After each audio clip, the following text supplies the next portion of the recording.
এই সংসারে ভৌতিক বস্তুরও নিয়তি আছে।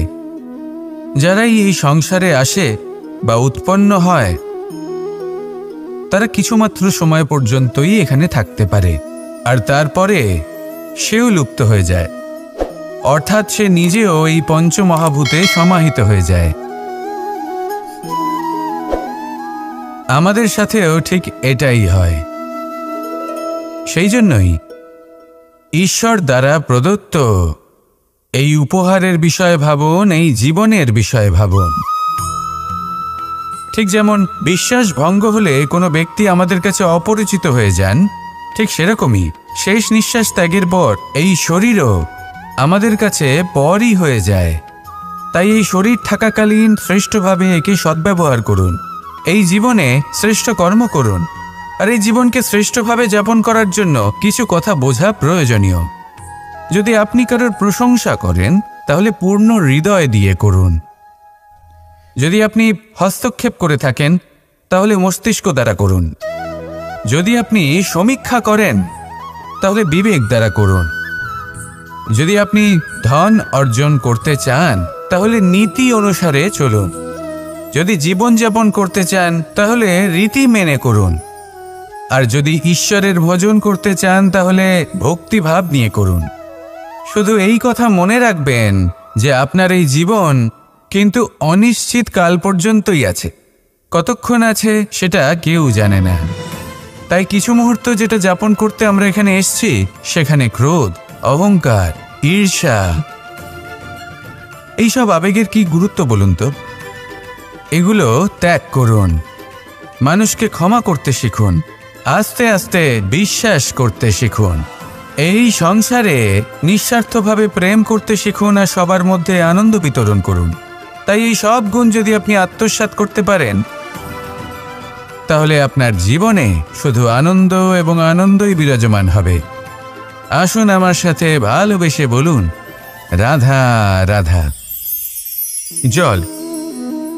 জল এই পৃথিবীতে বেঁচে থাকার জন্য আবশ্যক তো বটেই, কিন্তু এই জল আমাদের একটা অত্যন্ত গুরুত্বপূর্ণ শিক্ষা প্রদান করে।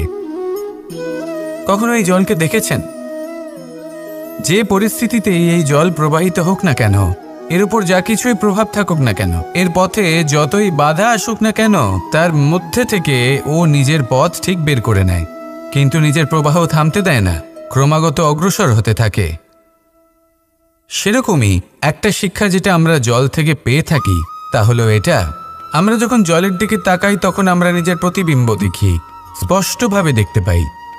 কিন্তু তখনই দেখতে পাই যখন এই জল শান্ত থাকে, স্থির থাকে। যদি এই জল অশান্ত হয়ে থাকে, স্থির না হয়, তাহলে আমরা এতে নিজের প্রতিবিম্ব দেখতে পাই না। এটাই আমাদের মনের সাথেও হয়ে থাকে। যখনই জীবনে কোনো সংকট আসে, যদি আমরা শান্ত মনে, স্থির মনে সিদ্ধান্ত নিই, তাহলে সেটা এমন একটা শীতল সিদ্ধান্ত হবে যেটা আমাদের ভবিষ্যৎকে একটা শ্রেষ্ঠ স্থানে নিয়ে যাবে। যদি এই মন অশান্ত হয়, বিচলিত হয়, পীড়িত হয়, দুঃখিত হয়ে থাকে, রুষ্ট হয়ে থাকে, তাহলে অনেক সময় আমরা এমন সিদ্ধান্ত নিই যেটা আমাদের জন্য অনুচিত প্রমাণিত হয়। যখন আপনি ক্রুদ্ধ ছিলেন বা দুঃখের বশে ছিলেন তখন অনেক সময় হয়তো এমন সিদ্ধান্ত নিয়েছেন যেটার জন্য ভবিষ্যতে আপনি অনুশোচনা করেছেন। এবার দেখুন, এই আবেগগুলো থেকে আমরা পালাতে পারবো না, কিন্তু এই আবেগগুলো আপনার উপর কতটা প্রভাব ফেলবে সেটা আমরা অবশ্যই ঠিক করতে পারি। এই মনকে আমরা নিয়ন্ত্রণ করতে পারি। এটাই করুন, চিন্তা করুন, এই মনকে শান্ত রাখুন, স্থির হতে চেষ্টা করুন, আর তারপরে সিদ্ধান্ত নিন। আসুন আমার সাথে ভালোবেসে বলুন, রাধা রাধা। আপনি কি কখনো নৌকা যাত্রা করেছেন? করে না থাকলেও নিশ্চয়ই দেখেছেন যে এই জল যা নিজের অন্তরে সব কিছু সমাহিত করে নিতে পারে, এই নৌকা সেই জলের ওপরেই ভেসে থাকে। নদীর স্রোত কাটিয়ে সে সামনে অগ্রসর হয়। কিন্তু যদি এই নৌকায় কোনো ছিদ্র হয় তাহলে কিন্তু সেই নৌকা ডুবে যাবে, আর এতে কোনো তফাৎ হবে না যে সেই ছিদ্র ছোট নাকি বড়, নৌকা ডুবে যাবে। এই ছিদ্র হলো আমাদের জীবনে আমাদের অপগুণ। আমাদের দোষ, আমাদের বিকার। কখনো এটা ভাববেন না যে এই দোষ খুবই ছোট, হইতে কিছুই যাবে আসবে না। না, সেই ছোট দোষ, সেই ছোট বিকার যদি সেটাকে শুধরে না নেন, তাহলে সেটা আপনাকে আপনার পতনের দিকে নিয়ে যাবে। শেষ পর্যন্ত এটা আপনার ওপর নির্ভরশীল যে আপনি কি চান। আপনার জীবনের এই নৌকা এভাবেই ডুবে যেতে দেখবেন, নাকি নিজেকে শুধরে নিয়ে সেই নৌকার সেই ছিদ্রটাকে ভরিয়ে তুলতে চাইবেন। নির্বাচন আপনার। আসুন আমার সাথে ভালোবেসে বলুন, রাধা রাধা। আমরা সবাই পাথর দেখেছি, পর্বতও দেখেছি, শুকনো পাতাও দেখেছি, শ্যামল বনানীও দেখেছি। কখনো ভেবেছেন পাথরের অস্তিত্ব কিন্তু ততক্ষণ পর্যন্ত যতক্ষণ সে পর্বতের গায়ে আটকে থাকে। যখন সেই পর্বত থেকে সেই পাথর ভিন্ন হয়ে যায় ও নিজের অস্তিত্ব হারিয়ে ফেলে। আস্তে আস্তে কখনো পাথর কেটে বা কখনো পিষ্ট হয়ে সেই পাথর আস্তে আস্তে মাটিতে পরিণত হয় এবং পূর্ণরূপে নিজের অস্তিত্ব হারিয়ে ফেলে। এটাই পাতার সাথেও হয়। এই পাতা যতক্ষণ গাছের ডালের সাথে যুক্ত ততক্ষণ তার অস্তিত্ব থাকে। যখনই ডাল থেকে বিচ্ছিন্ন হয় সেও নিজের অস্তিত্ব হারিয়ে ফেলে। আর এটাই আমাদের সাথেও হয়। যতক্ষণ আমরা নিজেদের আপনজনের সাথে যুক্ত থাকি আমাদের অস্তিত্ব বজায় থাকে। যখন আপনজনদের সাথে সম্পর্ক ছিন্ন করি তখন আমরাও আমাদের অস্তিত্ব হারিয়ে ফেলি। এবার এই সংসারের প্রত্যেক ব্যক্তি স্বতন্ত্র থাকতে চান, আর অনেক ব্যক্তি স্বতন্ত্র থাকবেন বলে আপনজনদের দূরে করে দেন আর তাদের সাথে এই সম্পর্ক ছিন্ন করেন। এটা কি সত্যি প্রয়োজন? আপনজনদের সাথে সম্পর্ক ছিন্ন করে নিজের অস্তিত্ব হারিয়ে ফেলা প্রয়োজনীয়, নাকি আপনজনদের সাথে সম্পর্ক বজায় রেখে নিজেদের স্বতন্ত্র করে রাখা সেটা আবশ্যক? নির্বাচন আপনারই। আসুন আমার সাথে ভালোবেসে বলুন, রাধা রাধা। আমরা প্রত্যেকেই অবশ্যই এমন সময় দেখেছি যখন অনেকগুলো সমস্যা একসাথে আমাদের জীবনে এসে পড়ে। সমস্যা আমাদের প্রত্যেকের জীবনেই থাকে। আমরা তার সমাধান খুঁজতে চেষ্টা করি, কখনো সমাধান খুঁজে পাই, আবার কখনো যতই চেষ্টা করি না কেন কোনো সমাধান খুঁজেই পাই না। আর যখন এটা হয় তখন মানুষ অত্যন্ত বিচলিত হয়ে পড়েন। নিজের আত্মীয় স্বজন, নিজের বন্ধু বা সংসার, এদের ওপরে এই দোষ চাপিয়ে দেন যে এদের জন্যই এই সমস্যা এসেছে। এবার যদি আমি আপনাকে কোনো পরামর্শ দিই তাহলে এটাই বলবো যে দৃষ্টিভঙ্গি পাল্টে দেখুন। এই দৃষ্টিভঙ্গি দিয়ে দেখুন যে এই সংসারে যে সমস্যায় আসুক না কেন তার জন্য কেউ দোষী নয়, না আপনি না অন্য কেউ। এই পুরো খেলাটাই আপনার মানসিকতা, আপনার দৃষ্টিভঙ্গি, আপনার মনের। কিভাবে বোঝাচ্ছি? যখন আমাদের মন শক্ত থাকে তখন কঠিন থেকে কঠিনতর পরিস্থিতিও আমাদের জীবনে খুব বেশি হলে প্রতিস্পর্ধা হয়ে থেকে যায়। সেখানে যদি আমাদের মন দুর্বল থাকে তখন অল্প কঠিন পরিস্থিতিও আমাদের কাছে খুব বড় সমস্যা হয়ে যায়, তাই না? একটা শক্ত মন কঠিন পরিস্থিতিকে প্রতিস্পর্ধা হিসেবে দেখে আর তার মধ্যে ওটা সুযোগ খুঁজে নেয়। আমাদের শুধু এটাই করতে হবে। এই সংসারে অন্য কাউকে দোষী মনে করলে আপনার সমস্যা দূর হয়ে যাবে না। সেই জন্য এই সংসারকে দোষ দেওয়ার বদলে এই সমস্যার মূলে চলে যান, সেটাকে বুঝুন, নিজের এই মনকে শক্ত করে তুলুন।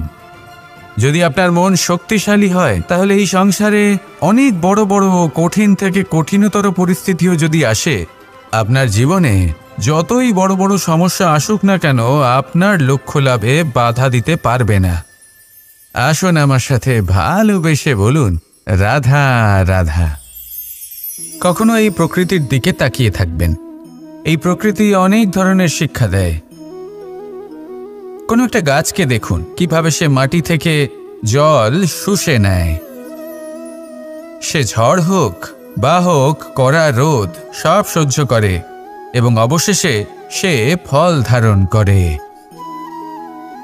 আর সেই ফল উৎপন্ন করার পরে সে ফল কিন্তু সে নিজে গ্রহণ করে না, এই সংসারকে প্রদান করে, যাতে পশু পাখি মানুষ তারা এই ফল গ্রহণ করে শক্তিশালী হয়ে উঠতে পারে, সুস্থ থাকতে পারে।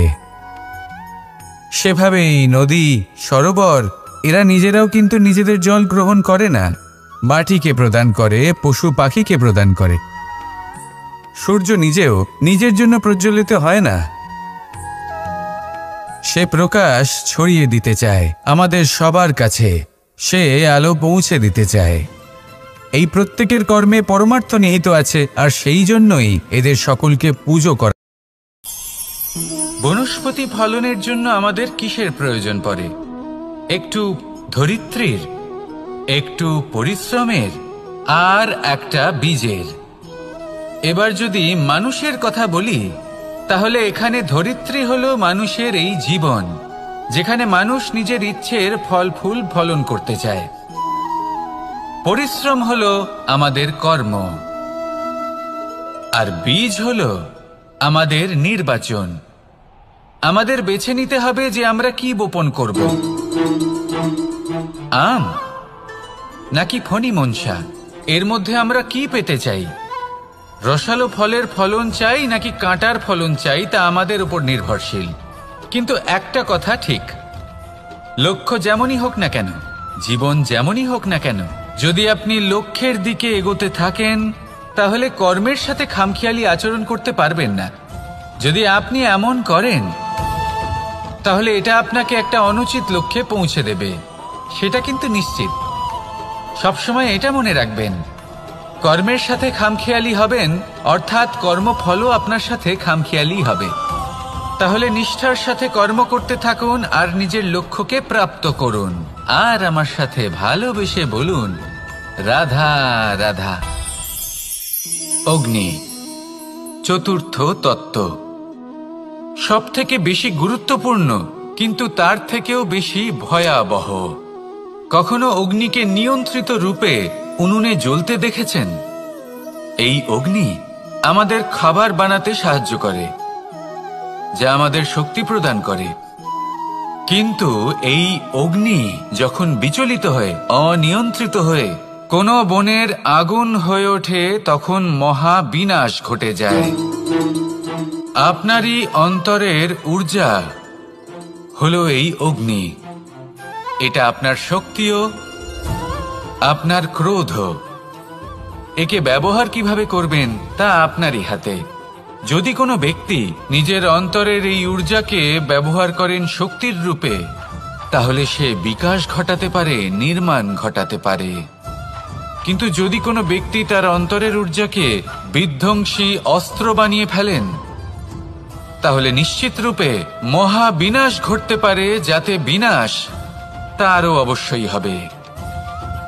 অনেক বছর পূর্বে এমনই এক আগুনের দ্বারা এই সুন্দর পৃথিবীর নির্মাণ হয়েছিল, আর অনেক বছর পূর্বে এমন এক আগুনেই সমস্ত জীব এবং সংসার বিলুপ্ত হয়ে গেছিল।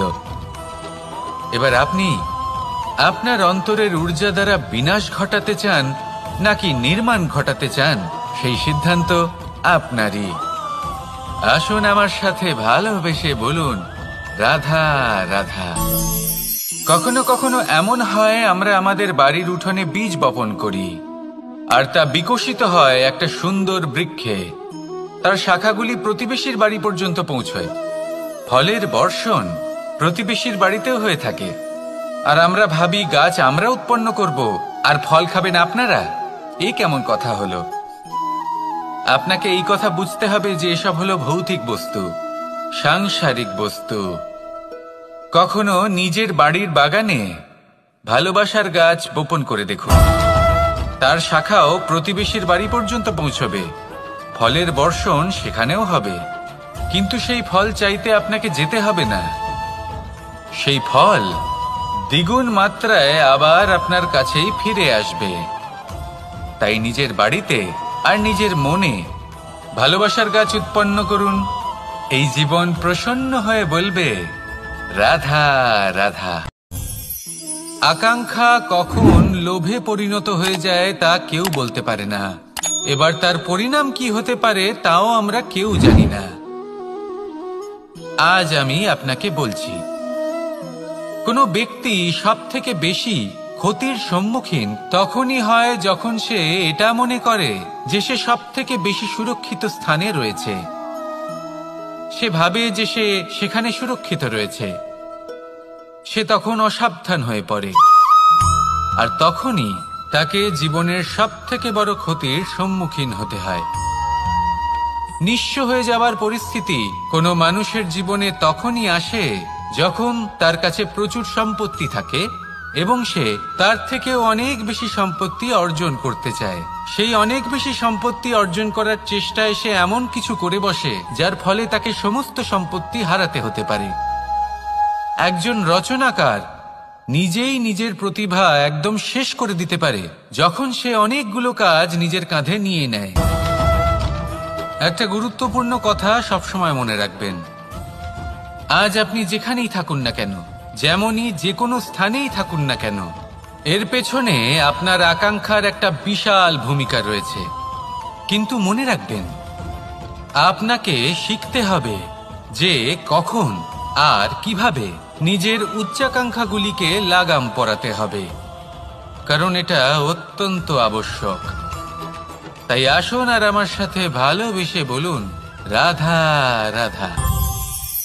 রাত্রে আমরা সুখ নিদ্রা লাভ করি, আমরা স্বপ্ন দেখি, ভবিষ্যতের পরিকল্পনা করি, খুব ভালো লাগে।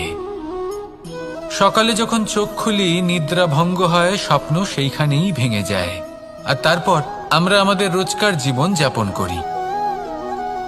স্বপ্ন হয়তো মানুষ রাতের বেলায় দেখেন, কিন্তু সেটাকে সার্থক দিনের বেলাতেই করতে হয়। রাতে মধুর বাতাসের নিচে কোমল শয্যায় শুয়ে মাতার গলায় মিষ্টি গান শুনতে শুনতে নিদ্রায় আচ্ছন্ন হওয়া, স্বপ্ন দেখা, ভবিষ্যতের পরিকল্পনা করা বড়ই সরল।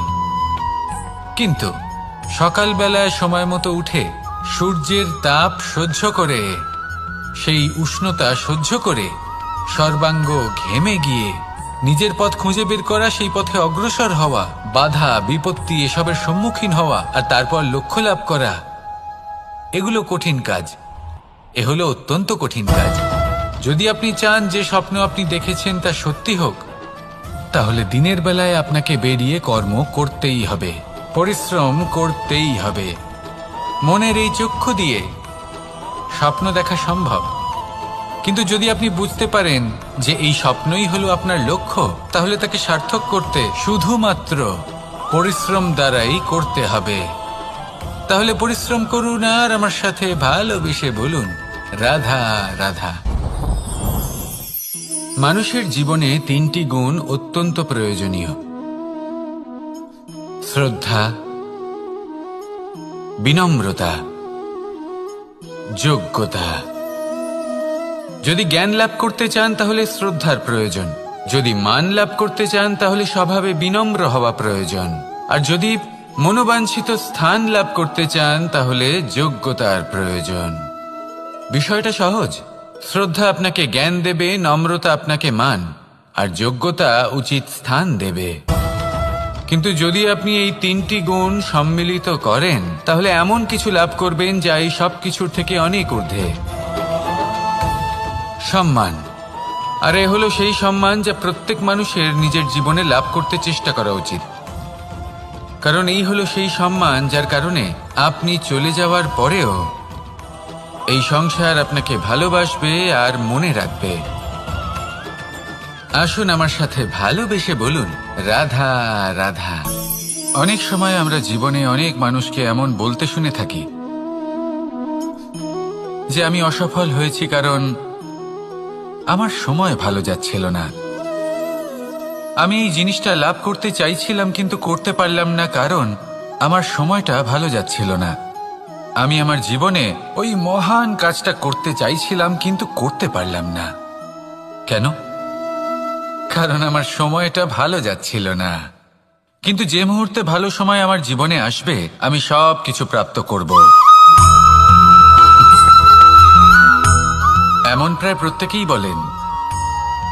আসুন একটা কথা বোঝা যাক, একজন মালিকে দেখুন, সে প্রত্যেক দিন গাছের সেবা করে, তাকে জল দেয়, তার যত্ন আত্তি করে। কেন? প্রত্যেক দিন সেই গাছ ফল দেয় না। সঠিক সময় এলে তবেই সেই গাছ ফল দেয়, কিন্তু প্রত্যেক দিন মালি তার সেবা করে, তাকে যত্ন করে। শুধুমাত্র তখন করে না যখন সেই গাছ ফল দিতে সক্ষম। আর যদি মালি গাছের যত্ন প্রতিদিন না করে, তাহলে হয়তো সেই গাছ ফল দিতেই পারবে না। এটাই হলো আমাদের জন্য একটা শিক্ষা। যখন সময় আমাদের জন্য অপেক্ষা করে না, তখন আপনি সময়ের জন্য কেন অপেক্ষা করছেন? ভালো সময়ের জন্য অপেক্ষা করবেন না। ভালো এবং শুভ কর্ম দ্বারা ভালো সময়কে নিজের কাছে টেনে আনুন। নিরন্তর কর্ম করুন, পরিশ্রম করতে থাকুন। শুভ সময় আপনা থেকেই আপনার কাছে আসবে। আসুন আমার সাথে ভালোবেসে বলুন, রাধা রাধা। মানুষের এই সংসারে জীবনযাপন করার জন্য কিছু জিনিসের প্রয়োজন পড়ে। এমন কিছু আবেগ, এমন কিছু বস্তু আছে যেগুলো তার প্রয়োজন হয়। কিন্তু সব থেকে বেশি যে জিনিসটা তার প্রয়োজন হয় সেটা হলো সম্মানের। আমাদের ভালো লাগে যখন কেউ আমাদের সম্মান করে। আমরা কাউকে সম্মান করলে তারও সেটা ভালো লাগে। কিন্তু আপনি দেখবেন যে সংসারে বেশিরভাগ মানুষ দুটি মাপদণ্ডের ভিত্তিতে সম্মান করেন। হয় বয়স দেখে করেন বা উপার্জন দেখে, অর্থাৎ সেই ব্যক্তি কতটা উপার্জন করেন। এবার ভেবে দেখুন, এটা আবশ্যক নয় কারোর বয়স যদি বেশি হয় তার বুদ্ধিও ততটাই বেশি হবে। আবশ্যক এটাও নয় যে কোনো ব্যক্তি যদি অত্যন্ত ধনী হন বা তার মনও নির্মল হবে বা তিনি সৎকর্ম করবেন বা এমন কোনো কর্ম করবেন যাতে উনি সম্মান লাভ করতে পারেন। হতে পারে উনি ধনী কিন্তু দুশ্চরিত্র। সেই জন্য বয়স বা উপার্জন দেখে কোনো ব্যক্তিকে সম্মান করবেন না। কর্ম দেখুন। যদি গভীরভাবে ভেবে দেখেন তাহলে দেখবেন যদি কোনো মানুষ কোনো সৎকর্ম করেন তাহলে তার প্রতি হৃদয় থেকে সম্মান জাগ্রত হয়। এটাই হলো সেই সম্মান যা অর্জন করতে হবে। বয়স আজ আছে, কাল আরো বৃদ্ধি পাবে। উপার্জন আজ আছে, কাল সেটা কমে যেতেও পারে। কিন্তু যদি আপনি নিরন্তর শুভকর্ম করতে থাকেন তাহলে আপনি মৃত্যুর পরেও অমর হয়ে থাকবেন। আসুন আমার সাথে ভালোবেসে বলুন, রাধা রাধা। পাপ এবং পুণ্য, এই দুই হলো সংসারের এমন দুই বিন্দু যাকে কেন্দ্র করে এই সংসারের চক্র ঘুরতে থাকে। আমরা যদি কোনো কর্ম বিচার করি, হয় পুণ্য নয় পাপের দৃষ্টিভঙ্গি দিয়ে, এটা হয় পুণ্য না হলে পাপ। কিন্তু এই পাপ এবং পুণ্য এই দুই নির্ভর করে প্রত্যেক মানুষের ওপর, তার চিন্তাধারা, তার পরিস্থিতির ওপর। ধরুন এমন একজন মানুষ যিনি অনেক দিন ধরে বনে পথ হারিয়েছেন, অনেক দিন হয়তো উনি কোনো খাবার খাননি। এবার এমন পরিস্থিতি চলে এসছে যে এবার যদি উনি খাবার না খান তাহলে হয়তো জীবিতই থাকবেন না। আর এমন অবস্থায় ওনার সামনে যদি কোনো প্রাণী আসে তাহলে তাকে শিকার করা, এটা কিন্তু তার কাছে পাপ নয়। এটা তো জীবিত থাকার একমাত্র উপায়। এটা তার কাছে পুণ্য সম। আর যদি আমি এমন একজন ব্যক্তির কথা বলি যিনি সরল, যিনি একটি সুখী, শান্ত, সুরক্ষিত জীবনযাপন করছেন, তার কাছে কিন্তু এটা পাপ। এইরকমই এই সংসারে ভিন্ন ভিন্ন পরিভাষা আছে পাপ এবং পুণ্যের। তার মধ্যে যদি আমি আপনাকে একটি সরল পরিভাষা দিই, সেটা হলো জীবনে যখনই কোনো কর্ম করবেন সেটা নিয়ে একটু ভেবে দেখুন যে এই যে কাজটা আমি করছি তার ফলে এই যে অন্য মানুষেরা আছেন এই সংসারে তারা কি দুঃখ পাবেন? যদি তারা দুঃখ পান তাহলে সেটা পাপ। যদি আপনি এমন কোনো কর্ম করেন যার ফলে অন্যরা প্রসন্নতা লাভ করেন, তাদের মুখে হাসি ফুটে ওঠে, যদি তারা প্রেরিত হন, জীবনে সামনে এগোতে পারেন, তাদের বিকাশ হয়, তাহলে এটা হলো পুণ্য। তাই জীবনে সবসময় পুণ্য করতে থাকুন আর আমার সাথে ভালোবেসে বলুন, রাধা রাধা। বনস্পতি ফলনের জন্য আমাদের কিসের প্রয়োজন পড়ে? একটু ধরিত্রীর, একটু পরিশ্রমের আর একটা বীজের। এবার যদি মানুষের কথা বলি তাহলে এখানে ধরিত্রী হলো মানুষের এই জীবন, যেখানে মানুষ নিজের ইচ্ছের ফল ফুল ফলন করতে চায়। পরিশ্রম হলো আমাদের কর্ম। আর বীজ হলো আমাদের নির্বাচন। আমাদের বেছে নিতে হবে যে আমরা কি বপন করব, আম নাকি ফণি মনসা। এর মধ্যে আমরা কি পেতে চাই? রসালো ফলের ফলন চাই নাকি কাঁটার ফলন চাই, তা আমাদের উপর নির্ভরশীল। কিন্তু একটা কথা ঠিক, লক্ষ্য যেমনই হোক না কেন, জীবন যেমনই হোক না কেন, যদি আপনি লক্ষ্যের দিকে এগোতে থাকেন তাহলে কর্মের সাথে খামখেয়ালি আচরণ করতে পারবেন না।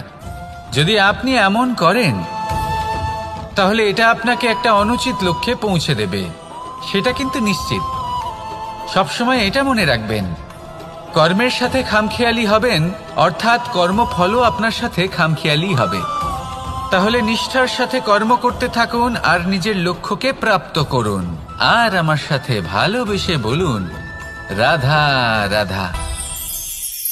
অগ্নি চতুর্থ তত্ত্ব, সব থেকে বেশি গুরুত্বপূর্ণ কিন্তু তার থেকেও বেশি ভয়াবহ। কখনো অগ্নিকে নিয়ন্ত্রিত রূপে উনুনে জ্বলতে দেখেছেন? এই অগ্নি আমাদের খাবার বানাতে সাহায্য করে, যা আমাদের শক্তি প্রদান করে।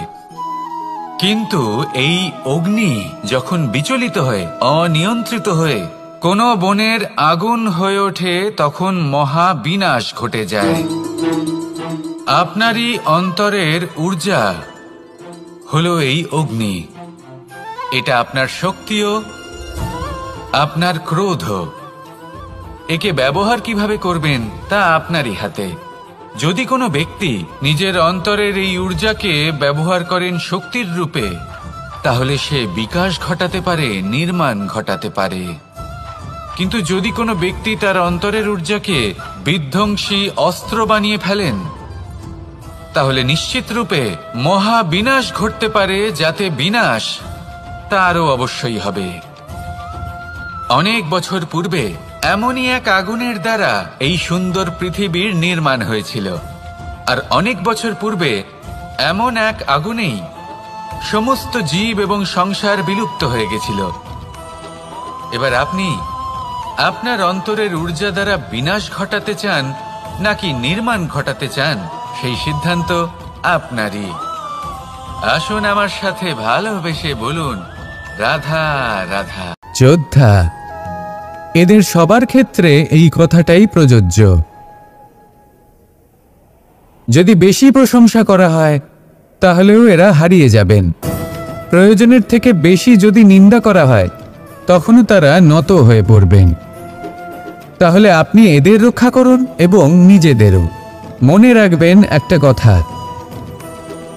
জেনে রাখুন কখন কোন নিন্দায় আপনি লজ্জিত হবেন না, আর কখন কোন প্রশংসার দ্বারা নিজের মধ্যে অহংবোধ জাগ্রত করবেন না। এই মন সুপ্রসন্ন হয়ে বলবে, রাধা রাধা। এই সাগর কত বিশাল আকার, কখনো শান্ত কখনো উত্তাল,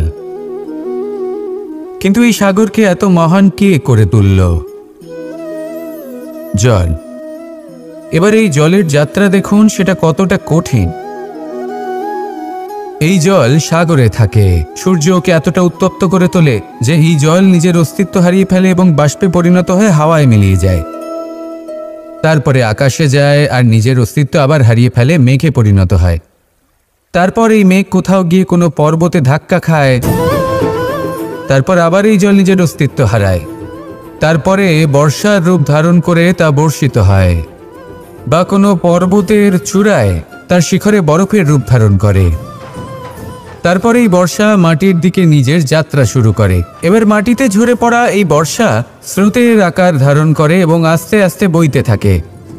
এই নদীর আকার ধারণ করে এবং নদী রূপে বইতে বইতে পাথরে ধাক্কা খায় বা কোনো পর্বতে ধাক্কা খায়, আর তারপর এই নদী এসে সাগরে সমাহিত হয়ে যায়।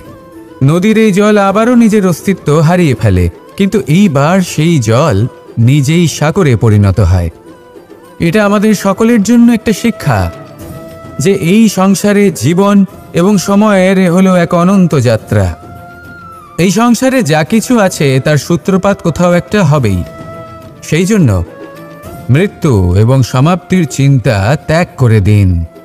আর যে সূত্রপাত আপনি লাভ করছেন তার আনন্দ উপভোগ করুন।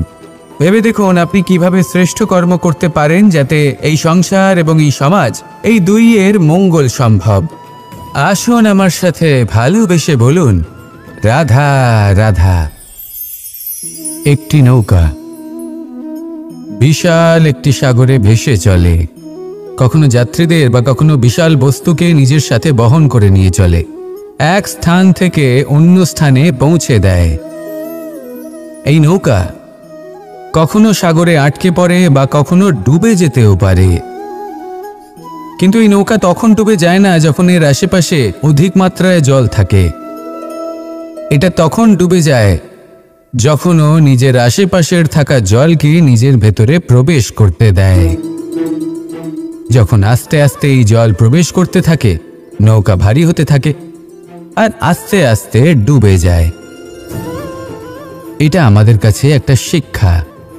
হতেই পারে আমাদের এই সংসারে, আমাদের জীবনে আশেপাশে অনেক বেশি মাত্রায় নেতিবাচক শক্তি থাকবে, ঈর্ষা থাকবে, বিদ্বেষ, ঘৃণা বা ভয় থাকবে, কিন্তু মনের এই নৌকা শুধু তখনই ডুববে যখন আপনি এই নেতিবাচক শক্তিকে নিজের ভেতরে প্রবেশ করতে দেবেন। মনে রাখবেন, এই নেতিবাচক শক্তিকে কখনো নিজের মনে প্রবেশ করতে দেবেন না। প্রবেশ করলেও তাহলে যেন সে সেখানে কোনো স্থান না পায়। শুধু এই বিষয়টা খেয়াল রাখলে আপনার মনের এই নৌকা জীবনের এই সাগরে সব সময় ভেসে থাকবে আর এই মন প্রসন্ন হয়ে বলবে, রাধা রাধা। আজ আপনাকে আমি একটা কাহিনী শোনাবো। রাধার সখী ললিতা একদিন প্রসাধন করছিল। ও দর্পণে নিজেকে দেখল, আর তখন ওর প্রসাধন ওর ভালো লাগলো না। ও বারংবার নিজের প্রসাধন বদলাতে থাকলো আর দর্পণের দিকে তাকালো। কখনো ফুল বদলালো, কখনো বস্ত্র বদলালো, কখনো আভূষণ বদলালো, কিন্তু কিছুতেই নিজের প্রসাধন ওর ভালো লাগলো না। ওর মনে হতে লাগলো যেন ওর রূপ ওকে ত্যাগ করেছে। ও এই কথা রাধাকে বলল। রাধা ওই দর্পণের দিকে তাকালো, একটা বস্ত্র নিল আর সেই দর্পণকে স্বচ্ছ করে তুলল। তারপর ললিতা ওই দর্পণের দিকে তাকালো আর ও নিজের উদ্ভাসিত রূপ দেখতে পেল, নিজের সৌন্দর্য দেখতে পেল। তাৎপর্য, মালিন্য দর্পণে ছিল, তার রূপে নয়। ঠিক সেইভাবেই এই দর্পণের মতোই হলো আমাদের মন। যদি এতে মালিন্য থাকে তাহলে এই সংসারের সব কিছুই মলিন বলে মনে হবে। আপনি যদি এই সংসারের সৌন্দর্য দেখতে চান, এই সংসারে শুভ কি সেটা জানতে চান, তাহলে নিজের মনকে স্বচ্ছ করে তুলুন। আসুন আমার সাথে ভালোবেসে বলুন, রাধা রাধা।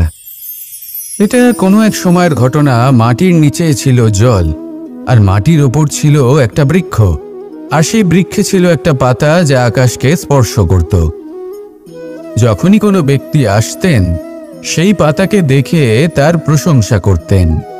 তাই বলে, আকাশে সোনার মেঘ কত ছবি আঁকে, আপনার নাম কবু লিখে নাহি রাখে। অর্থাৎ প্রতিনিধি ওই বৃক্ষের পাতাকেই মনে করা হতো, সব প্রশংসা ওই পাতাকেই করা হতো।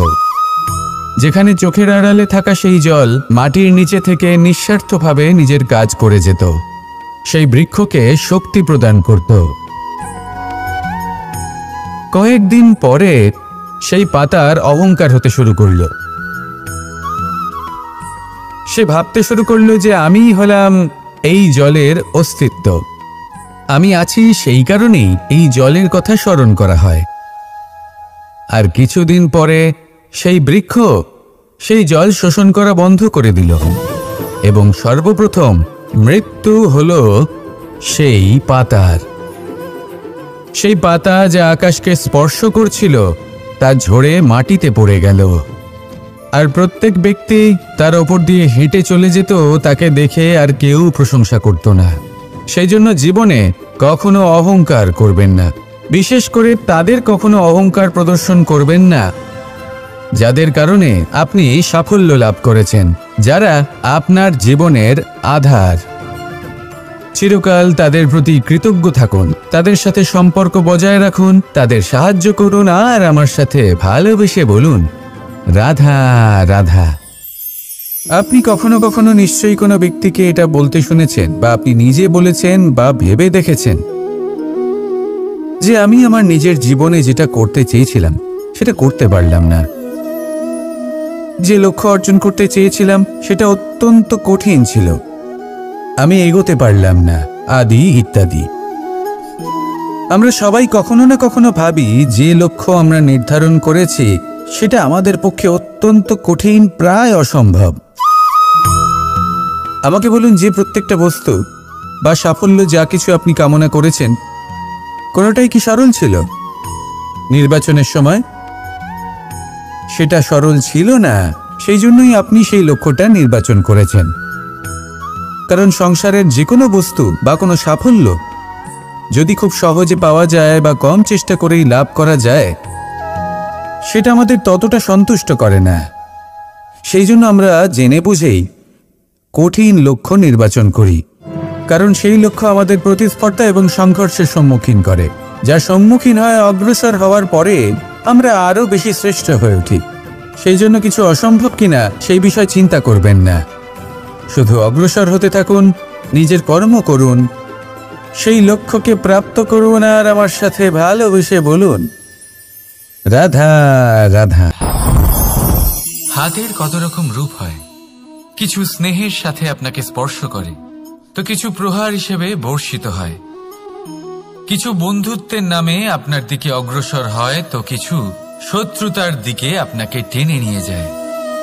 কিন্তু কখনো ভেবে দেখেছেন যে কোন হাত বেশি মূল্যবান? যখন আপনি সফল, যখন আপনি ভালো কাজ করেন, তখন কিছু হাত আপনার জন্য করতালি দেয়, আর কিছু হাত এমন হয় যা আপনার কাঁধ স্পর্শ করে যখন আপনি জীবনে সব থেকে অসফল হন, যখন আপনি ভেঙে পড়েন। তাই করতালি দেওয়া সেই হাত, আপনার প্রশংসা করা সেই হাত, তার থেকে অনেক বেশি দামি সেই হাত যা আপনাকে তখন আশ্বস্ত করে যখন আপনি এমন সময় কাটাচ্ছেন যা আমরা কেউ কাটাতে চাই না। সেটা আপনার সম্বল হয়ে ওঠে, আর এই সম্বলই আপনাকে জীবন অতিবাহিত করার শক্তি প্রদান করে। তাই একে অপরের সম্বল হয়ে থাকবেন, জীবনে সব সময় ভালো থাকবেন। রাধা রাধা। মানুষ, প্রত্যেক মানুষ কাউকে ভালোবাসে, কাউকে ঘৃণা করে, কাউকে সম্মান করে, আবার কাউকে তিরস্কারও করে। মানুষ সবকিছু হতে পারে, সুস্থও হতে পারে, রোগীও হতে পারে, ধনীও হতে পারে, নির্ধনও হতে পারে, বন্ধুও হতে পারে, আবার শত্রুও হতে পারে। যদি কিছু না হতে পারে তা হলো অস্পৃশ্য, অচ্ছুত। ভগবানের কাছে সব থেকে বড় পাপ এই যে মানব শরীর, তা ঈশ্বর প্রদত্ত, তা তার মন্দির। প্রত্যেক শরীরে ব্রহ্মদেব বাস করেন, তাই শরীরের অপমান করা, সেটা ছোঁয়া থেকে দূরে থাকা, এটা কখনো করবেন না। এই জীবনে ছুত অছুত কখনো বিচার করবেন না। পরমেশ্বর যা দিয়েছেন তার সম্মান করতে শিখুন। আর আসুন আমার সাথে ভালোবেসে বলুন রাধা রাধা। প্রেম আর চাওয়া একই মনে হয়, তাই না? কিন্তু আসলে এরা আলাদা, এদের মধ্যে অনেক তফাৎ আছে। দেখতে গেলে প্রেম আর চাওয়া কখনোই এক হতে পারে না। এবার যদি আপনাকে আমি এক উদাহরণ দিই, যদি আপনি এই ফুলকে চান, তাহলে আপনি এটাকে তার ডাল থেকে ছিঁড়ে আপনার কাছে রেখে দেবেন। কিন্তু যদি আপনি একে ভালোবাসেন, তাহলে আপনি প্রতিদিন এসে এটার শিকড়ে জল দেবেন, যাতে সে আরো প্রস্ফুটিত হয়। শুধু এটাই তফাৎ চাওয়া আর প্রেমের মধ্যে। চাওয়া স্বার্থ হয়ে ওঠে, যেখানে প্রেম, প্রেম পরমার্থ হয়ে ওঠে। তাই কাউকে না চেয়ে ভালোবাসুন, জীবন ধন্য হয়ে উঠবে। রাধা রাধা। কখনো কোনো বাচ্চাকে দেখেছেন? কত কিছু ঘটতে থাকে তার জীবনে, শৈশব থেকে বেড়ে ওঠা অবধি অসংখ্য অনুভূতি অনুভব করে সে। কখনো পড়ে যায়, কখনো আহত হয়, কখনো জ্ঞান লাভ করে, কখনো কষ্ট সহ্য করে, তো কখনো আনন্দ উপভোগ করে। কিন্তু মনে রাখে সে শুধুমাত্র আনন্দের মুহূর্তগুলি। এবার শুধু একবার আপনার জীবনের প্রারম্ভের দিকে তাকিয়ে দেখুন, আপনার শৈশবে তাকিয়ে দেখুন। আপনি দেখবেন বেশিরভাগ যেসব স্মৃতি আপনার মনে আছে সেগুলি সমস্ত ভালো মুহূর্তের, খারাপ মুহূর্তের নয়। সেই জন্য শৈশব সব থেকে সুখী হয়, এতে নিশ্চিন্ত থাকা যায়। সেই জন্য আজ আপনি যতই বড় হয়ে উঠুন না কেন, খারাপ স্মৃতি, খারাপ ঘটনা সব ভুলে যাওয়ার চেষ্টা করুন। একবার খারাপ ঘটনা ভুলে যাওয়ার অনুভূতি আপনার হয়ে গেলে তখন মনে রাখবেন, যতই কঠিন পরিস্থিতির মুখোমুখি আপনাকে হতে হোক, তার মোকাবিলা করতে আপনি সক্ষম। রাধা রাধা।